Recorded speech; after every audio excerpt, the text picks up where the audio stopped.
ያኛው ህይወት ታቁም ብዬ ወዲያው ወደ ሌላ ህይወት መግባት ወይም ደግሞ እንትን ማለት ነው። ወደፊቱን ደስተኛ ሆናችሁ እንድትኖሩ ነው የምፈልገው። ዥንብር የሌለበት ጫጫታ የሌለበት ሰላም የሆነ ህይወት። እዚህ ሰፈር ሩታን የቱ መሸቀያ ነው ያረጓት። እሷ ትጃጃላለች፣ ትዳር ፈታ። አብርሽዬ ግን ቁም ነገር ላይ ነው። አይ በጎችዬ፣ አይ በጎችዬ፣ እንዴት አደራችሁ? ደህና አደራችሁ አይደለ? አብርሽ ቁም ነገር ላይ ነው። ሩታ ግን ትዳርዋን ፈታ ትጃጃላለች። እውነት እስኪ ወላሂ በሉ ትጃጃላለች። ቦዜ ደግሞ ምን ትላለች? ጫጫታ የሌለበት ውዥንብር የሌለበት ህይወት ደስተኛ ሆናችሁ እንድትኖሩ ነው የምፈልገው። እንደው ምሳው አታቀርቢውም እንደ ቦዜ ማለት ነው። እውነት ምሳው የት አለ ማለት ነው። ብትጋብዣትም ለምን ጋበዣት አንልም የኔ ውድ ምንና ምን እንደሆናቸው ስለምናቅ አንልም ማለት ነው። ሩታዬም እንግዲህ ደስታን አበባ ይዞላት መጣና አሁን እኔ ያንን ትዳር ፈትቻለሁ ከዛኛው ህይወት ወጥቻለሁ ብዬ ወደ ሌላ ህይወት መግባት አልፈልግም። የኔ ጀግና ቆፍጣኒት ማለት ነው። አዎ የኔ ውድ ነገር ይሄ ነው የሚያምርብሽ። እውነት ይሄ ነው የሚያምርብሽ። በቃ ትዳር ፈትቻለሁ ብላ እንዲት ሴት ዘላ ሌላ ትዳር ላይ ጥልቅ አትልም። ምክንያቱም ክብሯ ትጠብቃለች። እንደርጎዝም ባትገባም ማለት ነው። የወንዶች ሽንት ቤትም አይደለችም ሩታ ልንገራችሁና አሉ እንጂ የወንዶች ሽንት ቤት የሆኑ ዝም ብለው ጥልቅ ብለው ይወጣሉ። አለቀ። እውነት አለቀ። የሰው ነገር አያምር፣ አይጣፍጥ፣ አያስደስት። የሰው ነገር የሰው ነው ማለት ነው። እና ቡዜ አታሽቃብጪ፣ እውነት አታሽቃብጪ። እንደው ረጋቤ ሰከን እንዴ ሰከን በይ በቃ። ኤፍሬም አትንኳት ብለዋል። እንድንናካሽ አታደርጊን። ሰላም አለይኩም ወራህመቱላሂ ወበረካቱ። ውድና የተከበራችሁ የቻናሌ ቤተሰቦች እንዴት ናችሁ? ልኝ ደህና ናችሁ? ላይክ፣ ሸር፣ ሰብስክራይብ እያደረጋችሁ እስከ መጨረሻ ተከታተሉኝ። ቤተሰብ እውነት ላይክ አድርጉልኝ ማለት ነው። እናንተ ከቡታጀራ ዩቱበሮች ማለት ነው በጎችዬ ልበላችሁ እንጂ በጎች ስላላችሁ ነው። የምሬ ነው ብላችሁ በግ ብትባሉ እንደው በሰልፍ ብትቀመጡ አስባችሁታል? ነው የምትሉት ማለት ነው። ብዛታችሁ እውነት ብዛታችሁ እንዴ ይቃጠሉ ብለሽ ነው እንዴ እያቃጠልሻቸው ያለሽው? እንደዚህ በሉ ብለሽ ነው ወይ እንዴ እንደዚህ እያልሽ ያለሽው? እውነት ለመናገር እኔ ኮሜንት ነው ማየው እንጂ ቪዲዮቸው አላይም። ግን ገፋ አድርገን ምሳው በጠበቅ የለም። እንደው ቡዜ ስራሽን ይስጥሽ። እውነት ምንድን ነው እናንተ ተመልካችን እንደዚህ በግ የምታደርጉት የምታጃጅሉት? ከእናንተ ተመልካች ምንድን ነው የሚማረው? እናንተ እኔ የምላቸው ተመልካቾች ማለት ነው በጎቹ ነው የምላቸው። በጎቹ ስማርቶቹ አይደለም። እንደው ከቡታጀራ ዩቱበሮች ምንድን ነው የተማራችሁት? እውነት ምን ጋጠወጥነት፣ ብልግና፣ ሽርሙጥና ምንድን ነው የተማራችሁት? ምን መልካም ስራ የለ? ምስኪኖችን ሲረዱ አታዩ? እንትን ምንድን ነው ሰው ሲረዱ አታዩ? አሉ እንጂ ሰው የሚረዱ እነ ብሩኬ እነ ሀይሚ ሲረዱ ነው የምናየው። ሌሎቻቸው ምን ሲያደርጉ አያችሁ? ምን ጋጠወጥነት እኮ ነው እየተማራችሁ ያላችሁት እናንተ። መቼ ነው ግን ከእንደዚህ አይነት ቆሻሻ ተግባር የምትወጡት ማለት ነው? የምር መቼ ነው የምትወጡት? በእናንተ ቤት የሚፖስተው ነገር ሁሉ ሪል ነው። በግ ይመስል እያለችሁ ትከተላላችሁ።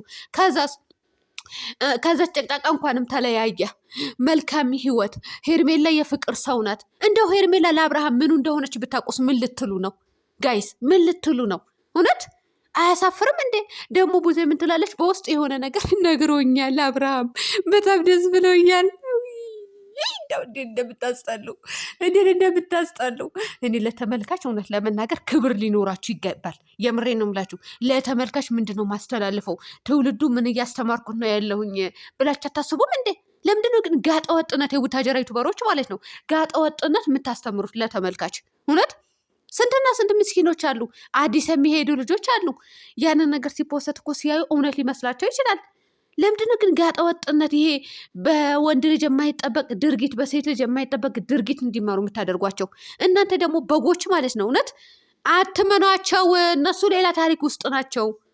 የራሳችሁ ህይወት ኑሩ፣ ህይወታችሁ አስተካክሉ። የስደት እህትሽን ቪዲዮ ስትፖስት፣ የትኛውን ቪዲዮ ስትፖስት ሄደሽ ላይክ አድርጊላት። አለቃ። እነዚህ ነገ ብትታመሚ እኮ አረብ ሀገር ያለች ሴት እንጂ ኢትዮጵያ ያሉ ሰገጥ ዩቱበሮች አይደለም እኮ አንቺን የሚተባበሩሽ። እነሱ እኮ በምንም ሊጠቅሟቸው አይችሉም ከዝሙት ከማስተማር ውጭ ማለት ነው። ዝሙት ነው በቃ አለቀ። ሽርሙጥና ነው የምትማሩት። እውነት ከዚህ ውጭ ምን ተማራችሁ? ምንም አትማሩ። በሴት ልጅ ላይ ሴት መደረብ፣ በወንድ ልጅ ላይ ወንድ መደረብ፣ አለቀ። ይሄ ነው። ሌላ ምን ተማራችሁ? ምንም የምትማሩት ነገር የለም። የምሬን ነው የምላችሁ። ማታ ራሱ የተንቢ ላይቭ ላይ ገብታ እንግዲህ ብር ተበድረውኛል ዩቱበሮቹ መልሱልኝ፣ አንዱ 500,000 ብር፣ አንዱ እንደዚህ አንዱ እንደዚህ እያለች ነበረ። እንግዲህ ሮብ ድረስ ጠብቆኝ ፖስተዋለሁ ማን ማን እንደሆኑ። ፖስቺ እውነት ፖስቺ። እንደው እውነቱም ስትናገሪ ደስ ይለናል። ተናገሪባት፣ ንገሪባቸው። ሄርሜላ ለአብርሃም ምን እንደሆነች ራሱ ተናገሪ። እውነት ተናገሪ። ስርዓታቸው ይዘው እንዲኖሩ ማለት ነው እንዴ። እኛ ምን እንማር ከነዚህ መሀይሞች? ምንድን ነው የምንማረው? እኔ ሳልማርም በደህናው ጊዜ አብጃለሁ እንዴ። እናንተ አላበዳችሁም፣ ገና ናችሁ። እኔ አልማርም፣ ምንም የምማረው ነገር የለም። ያበደ እንግዲህ አይማርም። ታውቃላችሁ አይደለ? አልማርም። የምሬ ነው እንዴ። ህፃን ልጅ ራሱ እኮ አይማርም ጋይስ።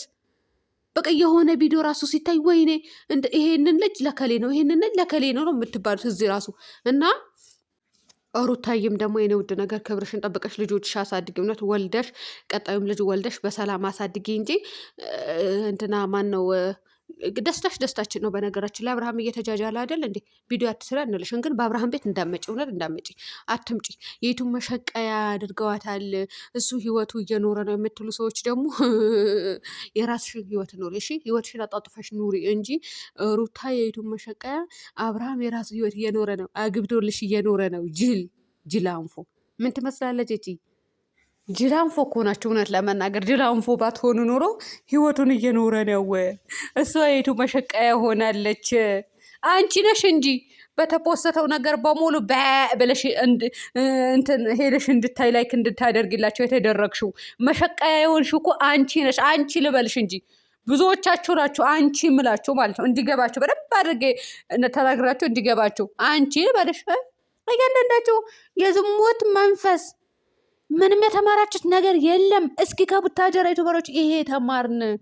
እናንተ ስንትና ስንት የስራ እድልና የስራ እንትን እኔ እዛ የፈለገ ነገር ቢሆን ከድሮም እስካሁንም ድረስ በስራ ላይ ስራ ምን እየተሰራ እንደሆነ ስራ ቢዝነስ ላይ ነው ትኩረት ባደርገው እንጂ ሌላው ላይ ትኩረት አላደርግም። እውነቱ ስነግራችሁ ማለት ነው። ቤተሰብ የምር እንዲህ እሱን ሀገር ስትገቡ ይጠቅማችኋል። ሀገር ስትገቡ ምን መስራት እንዳለባችሁ ጠንቅቃችሁ ታውቃላችሁ። የምሬ ነው የምላችሁ እኔ ለምለም የተንቤ ምንጣፍ ቤት ምናምን ትሰራለች አይደለ? እኔም ስለዚህ ሀገር ሄጄ ይሄንን ስራ ሰራዋለሁ የራሴ ብዬ ወስኛለሁ ማለት ነው። ስለዚህ አሁንም እዛው ላይ ነኝ። እናንተ ኮሜንት ስር አትጃጃሉብን። ምንም የተጋጠ ወጥነት፣ ሽርሙጥና፣ ብልግና በቃ እንትን በወንድ ልጅ ላይ ወንድ መደረብ፣ በሴት ልጅ ላይ ሴት መደረብ ወይም ደግሞ እንትን ምንድን ነው እናንተ ሰው ትዳር እንዲጠላ ዝሙት ላይ እንዲወድቅ ሲቀጥል ከባሏ ጋር ትንሽ እንደተጣላች ሌላ ወንድ እንድትይዝ ባልም ደግሞ አቤት እንደው አብርሃም አሁን ለባልነት እኮ አልበቃም። እውነት ባል ለማለት ራሱ በጣም ነው የሚከብደው። እውነት እንዴ ሰው ሚስቱን መሸቃያ እኮ አንተ መሸቃያ ልታደርጋት አላገባሃትም፣ ግን መሸቃያ ያደረካት። ከዛ በኋላ ቡችሎችን ህይወቱን እየኖረ ነው እሷ የቱ መሸቃያ ሆነች። የቱ መሸቃያ ያደረጋት ማን ነው እንዴ? ባልተብዬ እኮ ነው። ሲቀጥል ደግሞ መቼ ነው የራሱ ህይወት የኖረው? ከየትኛዋ ሴት ነው የኖረው? ከሄርሜላ ጋር። ሄርሜላ ምኑ እንደሆነች ብታውቁ። ሰውን ታንቃችሁ ልትሞቱ ነው? ምን ልትሆኑ ነው? እኔ ምንም መናገር አልፈልግም ውድ ቤተሰቦች፣ ምክንያቱም ጅላንፎ ናቸው፣ ቢነገራቸው የማይገባቸው። ለማንኛውም ዝሙት በዚህ ልክ አትማሩ ነው የምላችሁ። እናንተ ቡዜም ደግሞ ማለት ነው እውነት ትልቅ ሰው ነሽ፣ ልጆች አሉሽ።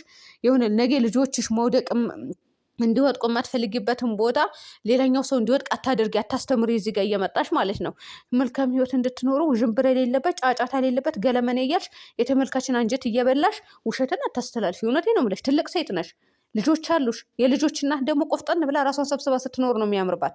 ለሌላኛው ሰው ጥሩ ምክር ስትሰጥ ነው የሚያምርባት። ዝሙትን ስታጥላላ ነው የሚያምርባት እንጂ እንዳንቺ ደግፋ እንደዚህ እየየ ምንም አይቀርብሽም። በጎች ነው ላይክ የሚያደርጉሽ፣ ይቀርብሻል፣ አለቀ። ከዛ ውጭ ምንም የሚቀርብሽ ነገር የለም። ተመልካች ደግሞ በዚህ ልክ ተጃጅለዋል። ጅላንፎ ሄዶ የስራ ቢዝነስ እዩ፣ ተመልከቱ እዛ